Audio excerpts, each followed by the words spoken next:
నా పేరు doctor M V Rammohan, consultant endocrinologist, diabetologist, thyroid, obesity and hormone specialist, Pogathota, Nellore. ఈరోజు మనం డయాబెటీస్ అంటే ఏంటి, అసలు ఎందుకు ప్రజలందరికీ డయాబెటీస్ గురించి ఇబ్బందులు వస్తున్నాయి, అసలు అవేర్నెస్ ఎందుకు పెంచాలి, ఏం జరుగుతుందో తెలుసుకుందాం.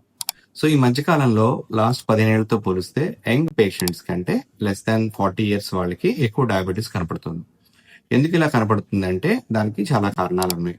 మన బ్యాడ్ ఈటింగ్ హ్యాబిట్స్, మరియు మంచిగా ఎక్సర్సైజ్ లేకపోవడం, ఆహారం సరిగా లేకపోవడం వల్ల జరుగుతుంది. మన బ్లడ్ లో షుగర్ వాల్యూస్ తినక ముందు 100, తిన్న తర్వాత 140, హెచ్బిఏవన్సీ 5.5 నార్మల్.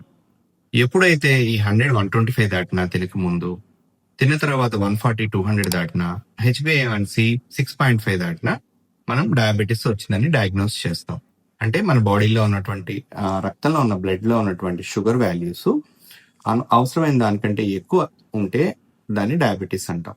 సో ఆ డయాబెటీస్ వల్ల చాలా ఇబ్బందులు ఉంటాయి ఫ్యూచర్ లో. ముఖ్యంగా ఈ ఎక్సెస్ షుగర్ ఉంది కదా, అది వెళ్ళి రక్తనాళాల్లో లేకపోతే కిడ్నీలో, గుండెలో పేరుకుపోయి ఫ్యూచర్ లో కాంప్లికేషన్స్ వచ్చే ప్రమాదం ఉంది. కాబట్టి మనం ఎప్పుడు చూసినా డయాబెటీస్ లేని పేషెంట్స్ కంటే నార్మల్ వాల్యూస్ ఎలా ఉన్నాయో అలా మన షుగర్ మెయింటైన్ చేసుకోగలిగితే ఈ జబ్బు నుంచి వచ్చేటువంటి ప్రమాదాలను మనం నివారించుకోవచ్చు.